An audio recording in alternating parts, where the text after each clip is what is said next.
You've been described as one of the most versatile conductors of the younger generation. How did your musical career start out? When I was still in grad school studying conducting, and I did a grad concert in conducting, and then a few days later there was one of these unheard of gigantic snowstorms on the East Coast, and the conductor couldn't make it to the West Coast to do a concert with the LA Philharmonic, or to do rehearsals at first. And I was called out of the blue by a very nice administrator from the LA Philharmonic who had seen my grad school concert and thought it wasn't bad if I could fill in for a rehearsal with the LA Philharmonic, and way out of my league. And I was stupid enough to say yes, and learned all the pieces in the night between the call and the first rehearsal.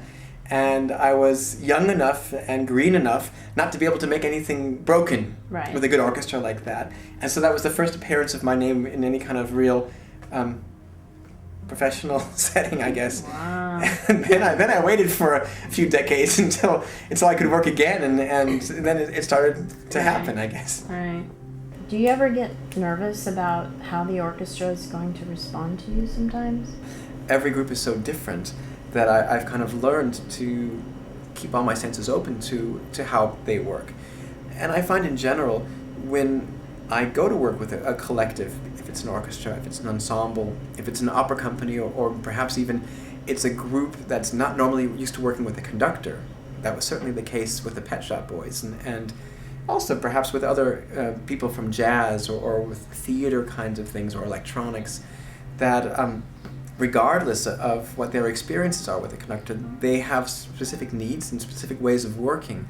And I try to figure out how I can work together with those things. And usually when I have that approach, there's not any initial problem about getting along or being liked, because we end up then coming at it in a similar direction. Mm-hmm.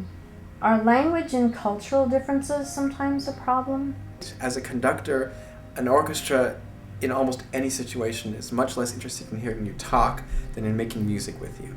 And so it's a blessing for a person like me who tends to talk too much in just about any situation in life to go to a place where I just can't say anything at all, and I have to rely on the compassion of the people around me if I need to start in a certain place to hope that somebody speaks English.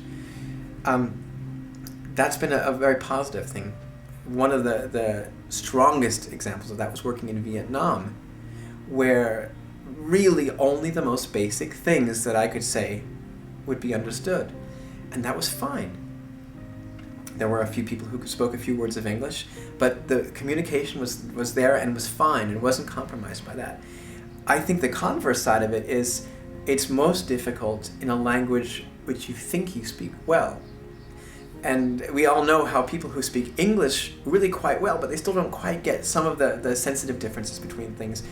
I speak German pretty okay, but I think that if I try to speak too much, I sound less effective, and it doesn't serve my purpose than when I just conduct.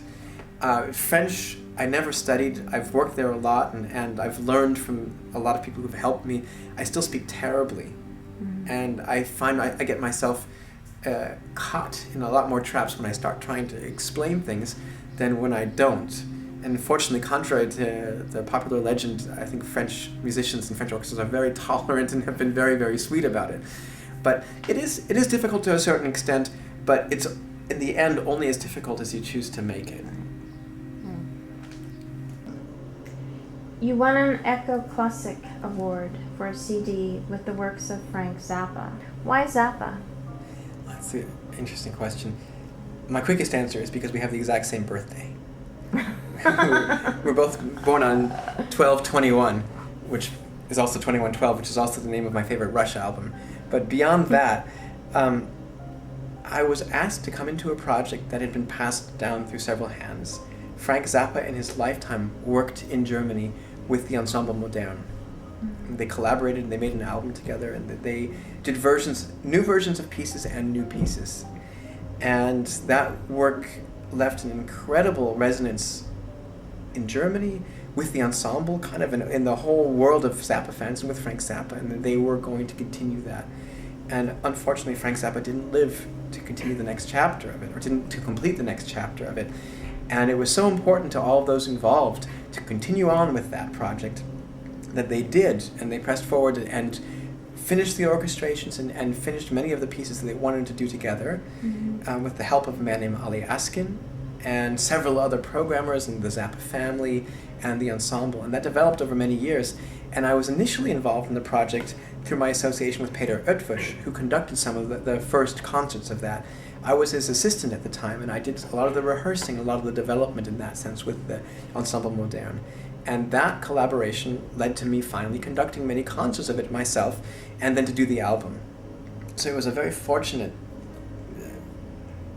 coming together of influences, and became one of the things that defined the direction that I wanted to do, and one of the high points of my musical experiences.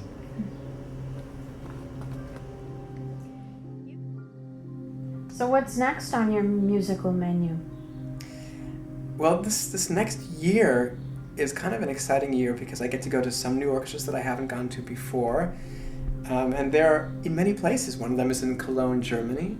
And another one of them is in Seoul, Korea. Another one is in Perth, Australia. And another one is in Taiwan. And they're places that just as a human being, I was always interested in going to. I've never been to Korea.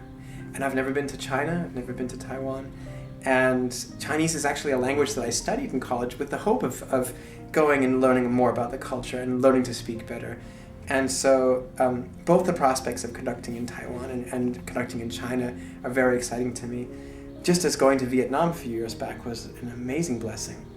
So this year adds a few more of those, and I'm terribly excited about that. Do you have a website where people can go and get information about you? It's my name, jonathanstockhammer.com. Okay. And I think very often there's more current information about me on my management's website, which is karstenwitt.com. But to get an overview of what I've been doing and where I'm going and what recordings I have out there, either my website or karstenwitt.com, both are good places. Okay. Well, Jonathan, thank you so much for sharing so much of you. Thank you. It's nice to meet you, and it's nice to talk to you. Okay.